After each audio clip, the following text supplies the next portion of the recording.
Next question है कि संविधान के किस अनुच्छेद के अनुसार संघ की राजभाषा और लिपि देवनागरी है। तो देखिए कुछ इसमें कुछ अनुच्छेद दिए गए, पहले मैं इन अनुच्छेद के बारे में आपको बता देता हूँ। अनुच्छेद 346, अनुच्छेद 346 जो एक राज्य और दूसरे राज्यों के बीच पत्राचार की भाषा का उल्लेख किया गया है। भारतीय संविधान के अनुच्छेद 346 में एक राज्य और दूसरे राज्य के बीच पत्राचार की भाषा का उल्लेख किया गया है। भारतीय संविधान के अनुच्छेद 342 में जो राष्ट्रपति यानी किसी राज्य के राज्यपाल की परामर्श पर उस राज्य की जाति जनजातियों के कल्याण से संबंधित योजना लागू कर सकता है। यह आपका अनुच्छेद 342 जो जनजाति से संबंधित है। भारतीय संविधान के अनुच्छेद 344 में, तो भारतीय संविधान के अनुच्छेद 344 में राजभाषा के संबंध में आयोग संसद समिति का गठन कर सकती है। अनुच्छेद 343 के अनुसार जो संघ की राजभाषा हिंदी और लिपि देवनागरी लिपि होगी। तो आपका क्वेश्चन था कि संविधान के किस अनुच्छेद के अनुसार संघ की राजभाषा हिंदी और देवनागरी लिपि है। तो आपका अनुच्छेद 343 आंसर हो जाएगा। नेक्स्ट क्वेश्चन है कि संविधान के निम्नलिखित में से किस अनुच्छेद के तहत भारत के किसी भी राज्य में राष्ट्रपति शासन लागू किया जा सकता है। तो भारतीय संविधान, ठीक है, भारतीय संविधान के अनुच्छेद 356 के अनुसार किसी भी राज्य में संवैधानिक तंत्र की विफलता होने के कारण राष्ट्रपति उस राज्य में राष्ट्रपति शासन लागू कर सकता है। भारत में सर्वप्रथम जो 20 जून 1951 को पेप्सू पंजाब में राष्ट्रपति शासन लागू किया गया था। क्वेश्चन था कि संविधान के निम्नलिखित में से किस अनुच्छेद के तहत भारत के किसी भी राज्य में राष्ट्रपति शासन लागू किया जा सकता है। तो आपका आंसर डी हो जाएगा। अनुच्छेद 356 के अनुसार राष्ट्रपति किसी भी राज्य में जो राष्ट्रपति शासन लागू कर सकता है। नेक्स्ट क्वेश्चन, निम्नलिखित में से कौन सा अनुच्छेद भारतीय संविधान में सर्वोच्च न्यायालय की स्थापना और गठन के बारे में है। तो भारतीय संविधान के अनुच्छेद 124 में सर्वोच्च न्यायालय की स्थापना और गठन के बारे में वर्णन का उल्लेख किया गया है। भारत में वर्तमान में सर्वोच्च न्यायालय के मुख्य न्यायाधीशों की कुल संख्या और मुख्य न्यायाधीशों की सहित जो 34 यानी कि 34 है। भारत के 50वें मुख्य न्यायाधीश जो DY चंद्रचूड़ जी हैं। क्वेश्चन था कि निम्नलिखित में से कौन सा अनुच्छेद भारतीय संविधान में सर्वोच्च न्यायालय की स्थापना और गठन के बारे में है। तो आपका आंसर डी हो जाएगा, अनुच्छेद 124। नेक्स्ट क्वेश्चन, निम्नलिखित में से कौन सा अनुच्छेद धन विधायक को परिभाषित करता है। तो भारतीय संविधान के अनुच्छेद 110 जो धन विधायक को परिभाषित करता है। देखिए धन विधेयक के बारे में बता दूं कि किसी भी विधेयक के बारे में विवाद उठने पर कि वह धन विधेयक है या नहीं, इसका जो निर्णय लोकसभा का जो अध्यक्ष होते हैं उनका निर्णय अंतिम निर्णय होता है। और धन विधेयक जो केवल लोकसभा में ही प्रस्तुत किया जा सकता है। क्वेश्चन था कि निम्नलिखित में से कौन सा अनुच्छेद धन विधेयक को परिभाषित करता है। तो आपका आंसर ए हो जाएगा, अनुच्छेद 110। नेक्स्ट क्वेश्चन, भारतीय संविधान का अनुच्छेद 343 किसके बारे में है। तो भारतीय संविधान के भाग 17 के अनुच्छेद 343 से 351 तक राजभाषा का प्रावधान किया गया है। और अनुच्छेद 343 जो है भारत जो आपकी संघ की राजभाषा से संबंधित है। ठीक है, जो आपका अनुच्छेद 343 है वो आपकी संघ की राजभाषा से संबंधित है। और संघ की राजभाषा हिंदी और लिपि जो देवनागरी लिपि है। क्वेश्चन था संविधान भारतीय संविधान का अनुच्छेद 343 किसके बारे में है। तो आपका आंसर बी हो जाएगा, संघ की राजभाषा किसके बारे में है। देखिए नेक्स्ट क्वेश्चन है कि निम्नलिखित में से कौन सा अनुच्छेद अल्पसंख्यकों के हितों का संरक्षण के लिए है। ठीक है, तो देखिए कुछ अनुच्छेद दिए गए, पहले मैं इनके बारे में बता देता हूँ। तो अनुच्छेद 30 में शैक्षिक संस्थाओं की स्थापना और प्रशासन में अल्पसंख्यकों वर्गों के अधिकारों का उल्लेख किया गया है। अनुच्छेद 26 में धार्मिक कार्यों के प्रबंध की स्वतंत्रता का उल्लेख किया गया है और अनुच्छेद 27 में किसी विशिष्ट धर्म की अभिवृद्धि की स्वतंत्रता के बारे में उल्लेख किया गया है और अनुच्छेद 29 में जो अल्पसंख्यक वर्गों के हितों के संरक्षण का उल्लेख किया गया है। क्वेश्चन था कि निम्नलिखित में से कौन सा अनुच्छेद अल्पसंख्यकों के हितों का संरक्षण के लिए है, तो आपका अनुच्छेद 29 जो है वो अल्पसंख्यकों के हितों के संरक्षण के लिए है, तो आपका आंसर डी हो जाएगा। देखिए नेक्स्ट क्वेश्चन है कि प्रेस की स्वतंत्रता भारत के संविधान के किस अनुच्छेद के तहत निहित है। तो देखिए कुछ अनुच्छेद दिए गए हैं ये, तो अनुच्छेद 19 में जो प्रेस की स्वतंत्रता को भारतीय कानूनी प्रणाली द्वारा स्पष्ट रूप से संरक्षित किया गया है का उल्लेख किया गया है। अनुच्छेद 20 में अपराधों के सिद्ध हो जाने के संबंध में संरक्षण प्राप्त करने का अधिकारों का उल्लेख किया गया है। अनुच्छेद 21 में प्राण और दैहिक स्वतंत्रता का उल्लेख किया गया है। अनुच्छेद 22 में किसी विशेष गिरफ्तारी के संरक्षण प्राप्त करने का अधिकार प्राप्त है और अधिकारी गिरफ्तारी के जो आपके निवारक होते हैं या गिरफ्तारी के निरोधक की विधि जो होती हैं वो शामिल की गई है अनुच्छेद 22 में। क्वेश्चन था कि प्रेस की स्वतंत्रता भारत के संविधान के किस अनुच्छेद के तहत निहित है, तो आपका आंसर ए हो जाएगा अनुच्छेद 19। नेक्स्ट क्वेश्चन, भारत के संविधान में अनुसूची हैं, तो भारत के मूल संविधान में 8 अनुसूचियों का प्रावधान किया गया था, परंतु अब वर्तमान में जो संविधान में संशोधन होने के बाद वो 12 अनुसूचियों का वर्णन है। ठीक है, तो ये कुछ अनुसूचियाँ दी गई, इनका कैसे कैसे इनका विस्तार हुआ ये भी मैं आपको बता देता हूँ। अनुसूची 9, जो अनुसूची 9 थी वो भारत में जो प्रथम भारतीय संविधान में जो प्रथम संशोधन 1951 में हुआ था, तो तब आपकी अनुसूची 9 का विस्तार किया गया था।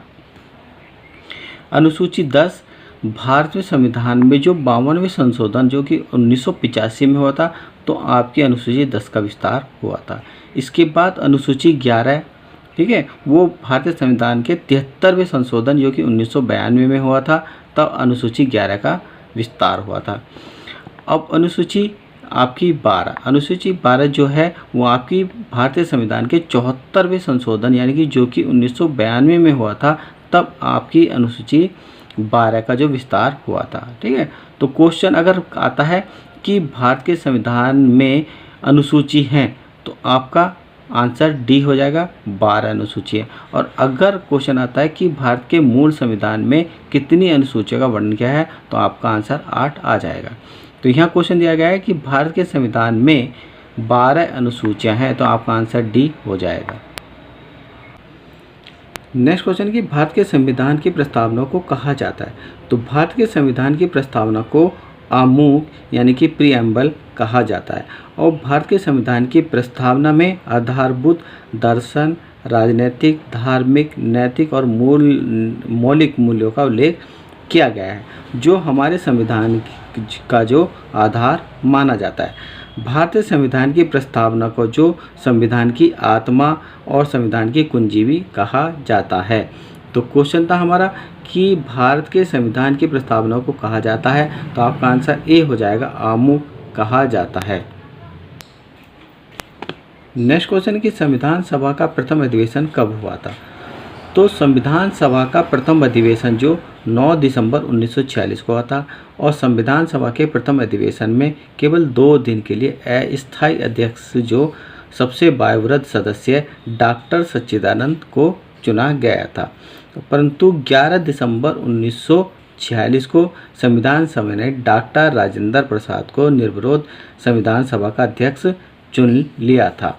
संविधान सभा के कुल जो 11 अधिवेशन हुए थे, ठीक है, कुल 11 अधिवेशन होते और 11वें अधिवेशन के अंतिम दिन 26 नवंबर 1949 को संविधान सभा को अंगीकृत कर दिया गया था और 26 नवंबर 1950 को संविधान को प्रभावित कर दिया गया था।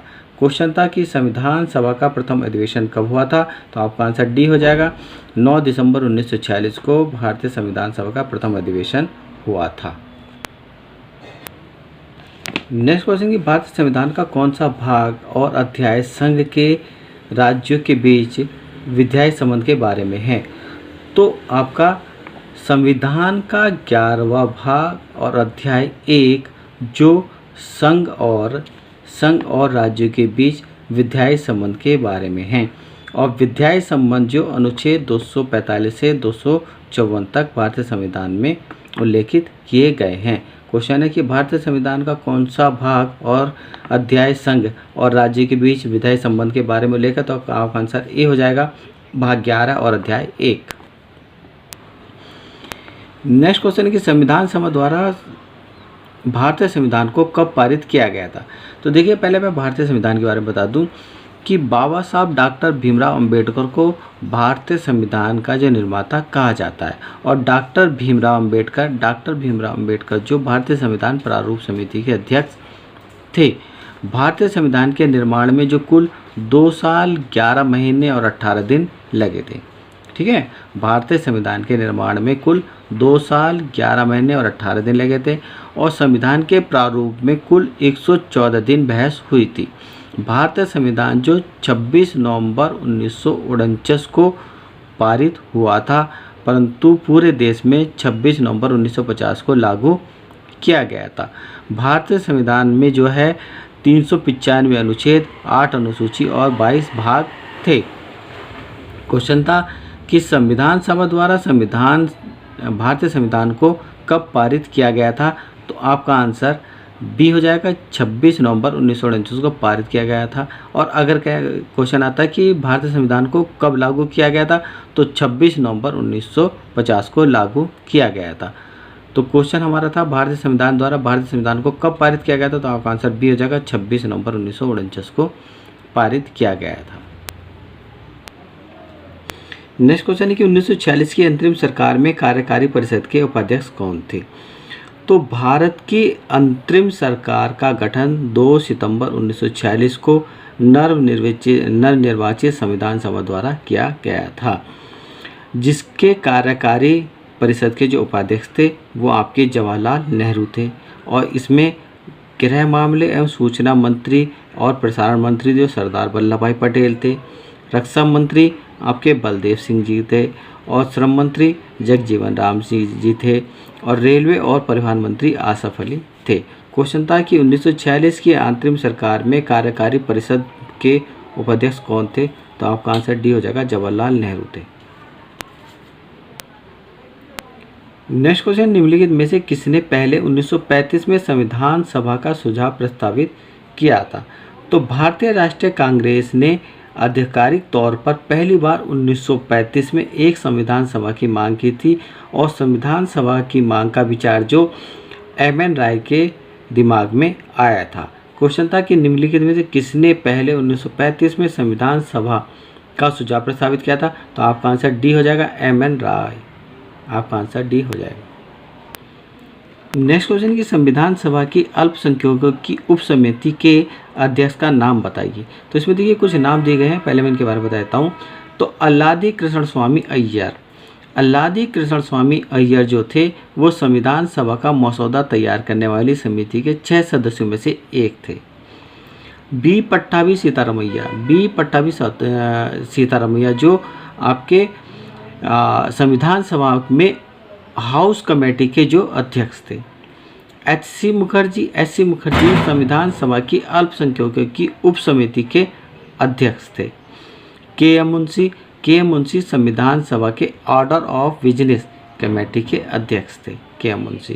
क्वेश्चन था कि संविधान सभा की अल्पसंख्यकों की उप समिति के अध्यक्ष का नाम बताइए। तो आपका आंसर सी हो जाएगा, एच.सी. मुखर्जी जो अल्पसंख्यकों की उप समिति के अध्यक्ष थे।